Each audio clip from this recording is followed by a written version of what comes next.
To walk through how to briefly navigate Moodle. Just in case you're new to Daker, Moodle is our learning management system. And so I just want to get you comfortable with how to navigate around Moodle just so you can get set up in your course. So this is our homepage, is dunoodle.dakeru.edu. You would just come here and then you would log in to the top right corner.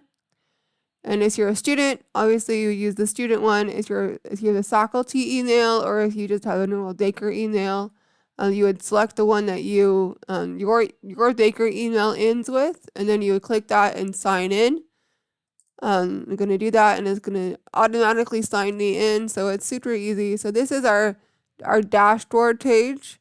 On here, you'll see that if you have any issues, you can send in a help desk ticket. If you haven't set up your password at access.dakeru.edu, you can do that as well. If you scroll down, should be under course overview, you should be able to see all the courses that you're enrolled in as an instructor. And if you need to assign your course, then you would just click on it. The ones that are visible to students look like that. The ones that are not shown to students are looking like this. So if this is an upcoming one, it would look like this. If this is one that is currently going or tasked or a tasked one, then it would look like that. So I'm going to come over here, and this is a sample course. I'll just show you. Up to the top is this really long name that you are not, as an instructor, are not able to edit. This is linked to our backend system. Our first section over here is the school that you're in, then the term that you're using, the course prefix and number, and then the section. So then this is obviously your course title, and then again, this is just backend information. So within here, you can collapse all of these sections, or you can expand them all. However you want to see it works for you. Whatever works for you is good. Over here on the left is a table of contents, so it's just like an overview of your entire course, so you don't have to scroll down through this name page. You can see it through this way. Then over here on the right, we have a lock drawer. And so this is some other things if you set it up to have accessibility locks or assignment activities. You can also have course nail, quick nail located on here.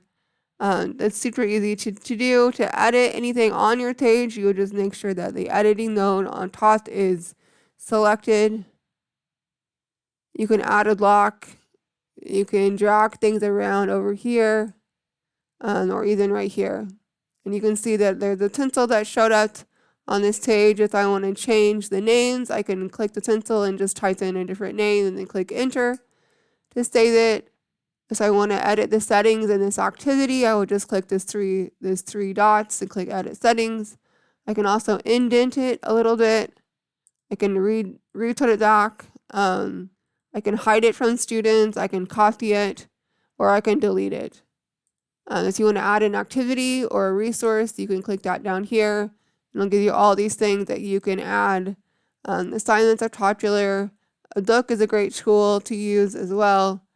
Let's see, what else would you want to use? A file or a folder is super helpful. Forums are great. Glossaries are even kind of fun to do.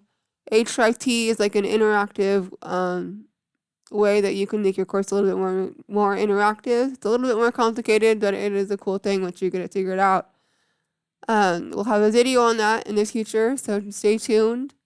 You can add a page that if you want to just have content on a separate page, you can do that. You can use quizzes are popular. Text and media area is also very popular. It's basically just a blank space if you want to add headings. Or images or anything in your course shell just on this main page. That is a typical one to use. Yuja is our video hosting management site. So if you want to add Yuja, you can, and then link videos from that as well. You can see our tutorials on how to add all of these things. So I'm not going to go through them. Just wanted to show you that that's where they are.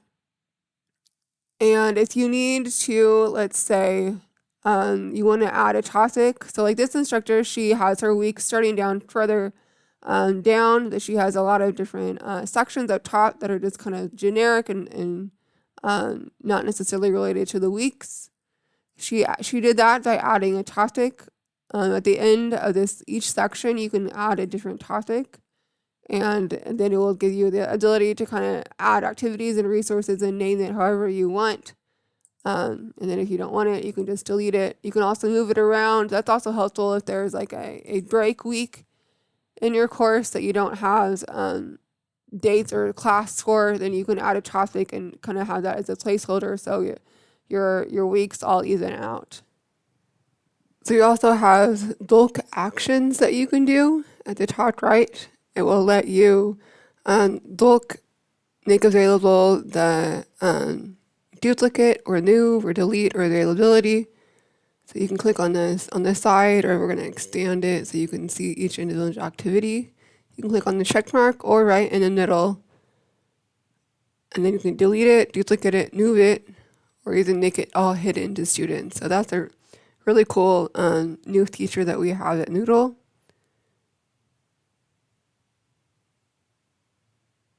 And then another thing that we have is also called a subsection. So each of these main things are sections, and then we have subsections in between that we can now add. So like for this one, it's under getting started and support. I'm going to edit this a little bit, and I'm just going to move it up top, actually. And we'll make each of these different getting started and getting support, we'll make them their own section or their own subsection. And so we've created those, we added a section, and then we're just going to drag the activities kind of into that docs, and it will give us our new subsections within the main section. So you can see it's getting started in support. And then it is our new subsection and our new subsection. So I'm going to rename these. Getting started. And then getting support. And put that back out there. So now we can see we have a main section that, since there's a couple things in here that we wanted to separate out, we can add subsections. This is another great feature that we have in Moodle to use that will help keep it organized. But that's pretty much it for this name page. This is where your students will come in and spend most of their time. You can see the settings right here. You won't have the ability to edit the name, so don't worry about that. But you would need to come in right before your class starts and change this from hide to show, and then scroll down and click save. And that's really the only thing that you would want to do in this section. You can change the course format to the topics. The default is weeks. They're pretty much the same. That if you're wanting to like add some things that aren't date related, then you can change it all to topics. And it won't really change anything other than just changing weeks versus topics. So that's another thing that you could do. And then on this section, we have our participants. So if you click that, this will show you all of the students enrolled in the course. I'm not going to scroll down so you don't see them. But you can see all the enrolled users. You can create groups from here. And then if you go to here and click grades, this will take you to all of the grade book. And then again, we'll have a video on the grade book because it can get pretty detailed. So I'll show you about that in another video. So come back and stay tuned for that one.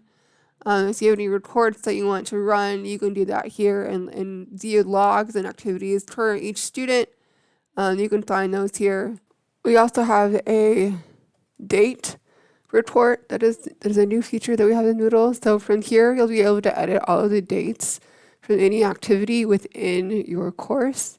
Sometimes when we've copied courses over, we have to go in individually and edit the assignment, which takes a lot of time.